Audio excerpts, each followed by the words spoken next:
चीर के बहा दूं लहू दुश्मन के सीने का, चीर के बहा दूं लहू दुश्मन के सीने का, यही तो मज़ा है फौजी होकर जीने का। Hello friends, welcome to my YouTube channel the mission 24/7। Friends, हम इस वीडियो में लेकर आए हैं एसएससी जीडी कांस्टेबल 2021 के अंतिम दिनों की रणनीति को, जो आपके सिलेक्शन को निर्धारित करेगा। क्योंकि फ्रेंड्स, पूरे साल तो सभी बच्चे मेहनत करते ही हैं, सिलेक्शन वही ले जाता है जो अंत तक लगा रहता है। और अंत की रणनीति जो होती है, उसका स्मार्ट वर्क जो होता है, सभी से अलग उसको बनाता है। तो हम इस वीडियो में देखेंगे कि आपकी वैसी क्या रणनीति होनी चाहिए जो आपके सिलेक्शन को निर्धारित कर दे। क्योंकि फ्रेंड्स, आपको पता है कि हार्ड वर्क से ही आजकल सिर्फ जॉब नहीं मिलते हैं, उसके लिए आपको स्मार्ट वर्क भी चाहिए।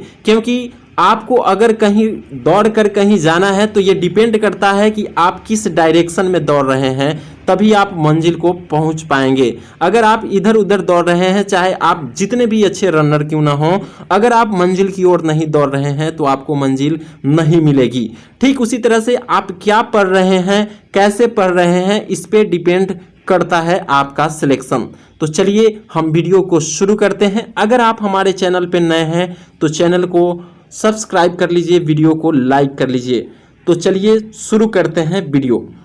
सही रणनीति एसएससी जीडी 2021 की क्या होनी चाहिए। फ्रेंड्स, जो एसएससी का एग्जाम 2021 में हुआ है, उसके अनुभव के आधार पर मैं आपको बताऊंगा कि आपकी सही रणनीति क्या होनी चाहिए। फ्रेंड्स, हम इसमें बच्चों को दो कैटेगरी में रखे हैं। एक वैसे बच्चे हैं जो अपना सिलेबस कंप्लीट कर चुके हैं, अंत के दिनों में उनको क्या करना चाहिए, और एक वैसे बच्चे जिन्होंने हाल ही में अपना पढ़ाई स्टार्ट किया था, उनका जो भी अभी सिलेबस है वो पूर्णतः समाप्त नहीं हुआ है, आंशिक रूप से वो पढ़ पाए हैं, 4-5 महीने ही हुए हैं सिर्फ उनको पढ़ाई करते हुए। उनके लिए भी रणनीति क्या है, इन सभी के बारे में हम इस वीडियो में डिटेल जानकारी प्राप्त करेंगे। तो चलिए सबसे पहले हम उस स्टूडेंट के बारे में बात करते हैं जिन्होंने साल भर पढ़ाई की है और अंतिम के दिनों में उनको क्या करना चाहिए। फ्रेंड्स, अगर आपने साल भर पढ़ाई की है तो अभी के समय में आपको मैक्सिमम से मैक्सिमम सेट प्रैक्टिस करना चाहिए। कम से कम एक सेट प्रैक्टिस एक दिन में तो जरूर ही करना चाहिए, क्योंकि सेट प्रैक्टिस से ही आपको ये पता चलेगा टाइमिंग मैनेजमेंट का। ठीक है, कि टाइम मैनेजमेंट आप किस तरह से कर पाएंगे, क्योंकि टाइम मैनेजमेंट बहुत ज़रूरी है।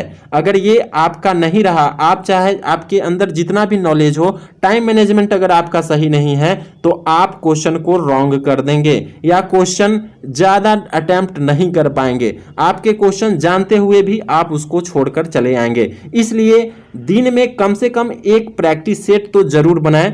वो ऑनलाइन कोशिश करें, ऑनलाइन अगर होता है तो ज़्यादा बेहतर है। अगर आप ऑफलाइन में बनाते हैं तो कोशिश करें कि जो प्रैक्टिस सेट आप बना रहे हैं वो प्रीवियस ईयर का हो, क्योंकि प्रीवियस ईयर्स को से आपको कंप्लीट पैटर्न पता चलेगा एसएससी जीडी का। ये ज़्यादा उतना हार्ड एग्जाम नहीं होता है फ्रेंड्स, इसलिए आप लोग को ज़्यादा पैनिक नहीं होना है इस एग्ज़ाम को लेकर। बहुत ही रिलैक्स रहिए, बहुत ही आराम से तरह से हंसते खेलते ही आप इस एग्ज़ाम को निकाल सकते हैं, इसमें कोई बड़ी बात नहीं है।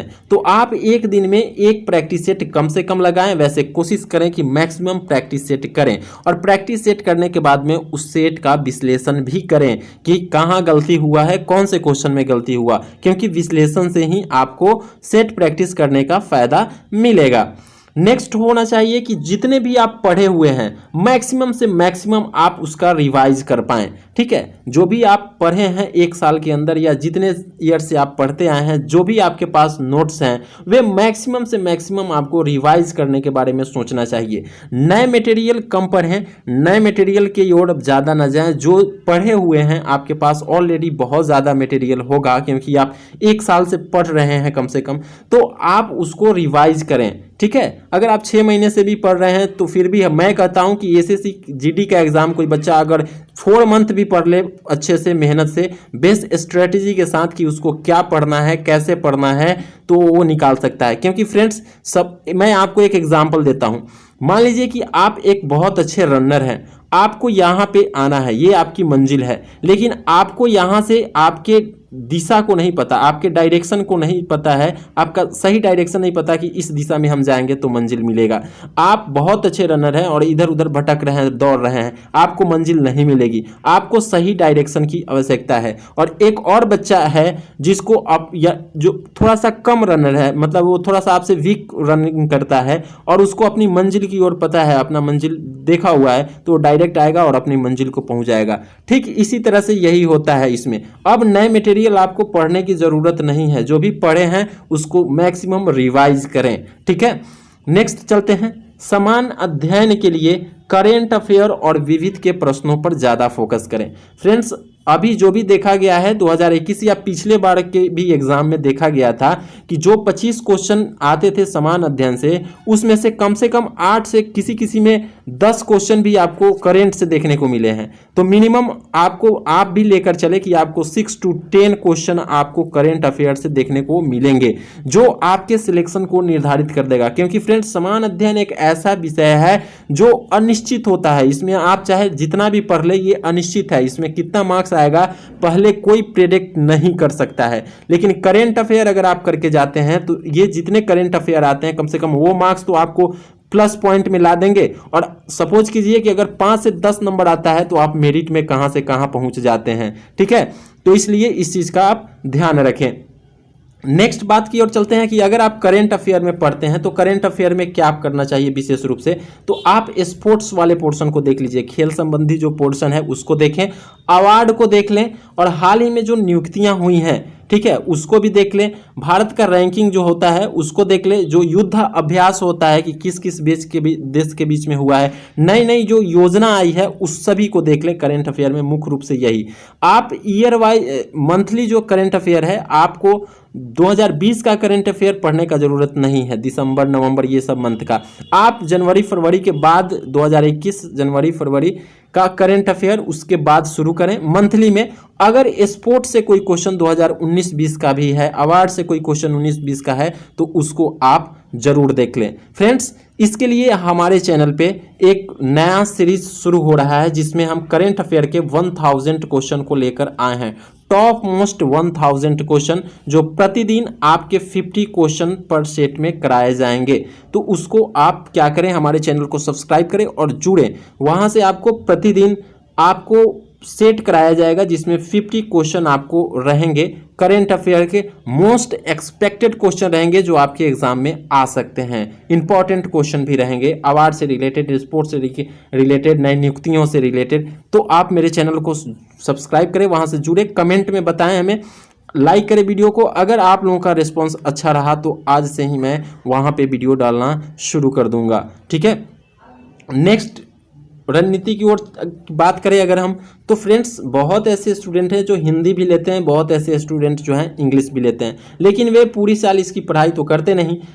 अभी के समय में आपको जो भी आपका सब्जेक्ट है, सपोज अगर आपका हिंदी सब्जेक्ट है तो आपको हिंदी पे मैक्सिमम फोकस करना चाहिए। जो भी हिंदी का ग्रामर है, समास संधि, ये सब चीज़ को आपको देख लेना चाहिए। और ज़्यादा से ज़्यादा अगर आप इंग्लिश लेना चाहते हैं तो नरेशन, वॉइस, ये सब जो भी होता है इसको कोशिश करना चाहिए कि देख लें, ज़्यादा से ज़्यादा इस सब चीज़ को देखें, ज़्यादा से ज़्यादा क्वेश्चन बनाएं। अभी की रणनीति आपके पास सिर्फ यही होना चाहिए कि मैक्सिमम से मैक्सिमम क्वेश्चन को अटेम्प्ट कर पाएं।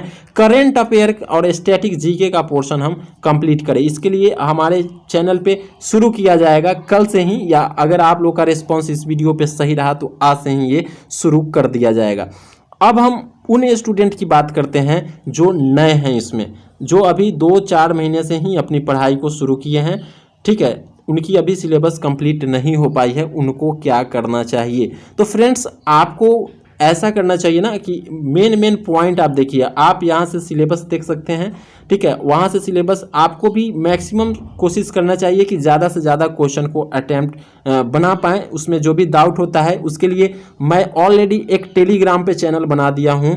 चैनल का नाम है द मिशन 247। यहाँ पे आप जुड़ जाइए इस टेलीग्राम चैनल पे, और यहाँ पे जुड़ने के बाद में आपको कोई भी डाउट होता है आप उसमें डालिए, चाहे आपका डाउट रीजनिंग से हो, मैथ से हो, इंग्लिश से हो, हिंदी से हो, जिस भी विषय से आपको होता है डाउट, आप वहाँ से जुड़िए उस चैनल पे। आपको जल्दी से जल्दी, बहुत ही कम समय में आपको आंसर वहाँ पे आपको आपके क्वेश्चन का मिल जाएगा। तो वहाँ से जुड़े। आपकी रणनीति ये होनी चाहिए कि आप करेंट अफेयर्स से आप हमारे चैनल पे जुड़े। जो करेंट अफेयर यहाँ पे कराया जा रहा है मोस्ट एक्सपेक्टेड 1000 क्वेश्चन, उस सीरीज को आप कंप्लीट करें, ठीक है। उसके बाद में आपकी रणनीति होनी चाहिए कि मेन पॉइंट को पढ़े। अब पूरे आपको जीके जीएस के चक्कर में नहीं पढ़ना है फ्रेंड्स, क्योंकि अगर आप जीके जीएस के चक्कर में पढ़ते हैं ना तो आपकी ये कंप्लीट नहीं हो पाएगी। तो जीके जीएस के चक्कर में आप बिल्कुल नहीं पढ़ें। अभी आपको कोशिश करनी चाहिए कि करंट अफेयर, स्टैटिक्स, ये सब करके आप निकले। Math reasoning friends scoring subject है, तो आप मेन सब्जेक्ट मेन चैप्टर देखें मैथ और रीजनिंग में कि वैसे कौन कौन से मेन चैप्टर हैं जिससे मैक्सिमम क्वेश्चन आए हैं। अगर आप कमेंट करते हैं तो मैं उस पर वीडियो भी बना दूंगा कि ऐसे कौन कौन से चैप्टर हैं जहां से क्वेश्चन मैक्सिमम आए हैं, और उस पोर्शन को आपको कंप्लीट कर लेना चाहिए, ठीक है। और जीके के लिए टेंशन बिल्कुल ना ले, हमारे चैनल से आप जुड़े। यहाँ पे आपको बिल्कुल सहायता की जाएगी और यहाँ जो भी पढ़ेंगे टू द पॉइंट होगा, क्योंकि मटेरियल आप क्या पढ़ते हैं ना इस पर भी सिलेक्शन डिपेंड करता है। फ्रेंड्स आप परेशान ना हो, बिल्कुल परेशान ना हो, यहाँ से आपका सिलेक्शन डेफिनेटली होगा, क्योंकि 25,000 वैकेंसी है फ्रेंड्स। 25,000 वैकेंसी कम नहीं होता है, और day by day friends vacancy भी कम होता जा रहा है। इसलिए जी जान से लग जाइए इसमें, क्योंकि देखिए डिफेंस एक ऐसा सेक्टर माना जाता है जिसमें जॉब जो है और अदर सेक्टर में आए चाहे नहीं आए, डिफेंस में डेफिनेटली आता ही आता है, जिसमें ये वैकेंसी जो है लगभग 80,000 के आसपास में आने वाला था, लेकिन देखिए ये सिर्फ 25,000 के आसपास में आया है। क्योंकि देश की स्थिति उतनी अच्छी नहीं है। बाकी जो सिविलियन पोस्ट है उसमें अगर आप जाते हैं तो उसमें तो स्थिति और बद से बदतर है, वहाँ पे वैकेंसी कितना डिक्रीज होगा। इसलिए आने वाले समय में क्या होगा नहीं होगा इसके बारे में आप सोच भी नहीं सकते हैं कि कितनी बुरी स्थिति होने वाली है। इसलिए इसमें मैक्सिमम कोशिश आप लोग को यही करनी चाहिए कि ज़्यादा से ज़्यादा मेहनत करें इसमें, क्योंकि यही 20-25 दिन का मेहनत जो है आपका रंग लाएगा, यही आपके शरीर पे वर्दी चढ़वाएगा। तो आप अगर नए हैं, आपको अगर कुछ नहीं समझ आ रहा है तो आप हमारे टेलीग्राम पे जुड़ें, इसको सब्सक्राइब कर लें और कमेंट में बताएं कि आपको किस सब्जेक्ट में दिक्कत है। मैं उस सब्जेक्ट से रिलेटेड आपको वीडियो बना दूंगा कि किस किस पोर्शन को आपको कंप्लीट करना चाहिए। और जीके के सीरीज के लिए भी हमारे चैनल को सब्सक्राइब कर लीजिए, क्योंकि वहाँ भी आप जीके देखेंगे तो वहाँ से आपका करेंट अफेयर और स्टैटिक जीके का पोर्शन मैक्सिमम कंप्लीट हो जाएगा, ठीक है। तो थैंक्स फॉर वॉचिंग, मिलते हैं नेक्स्ट वीडियो में, बाय बाय।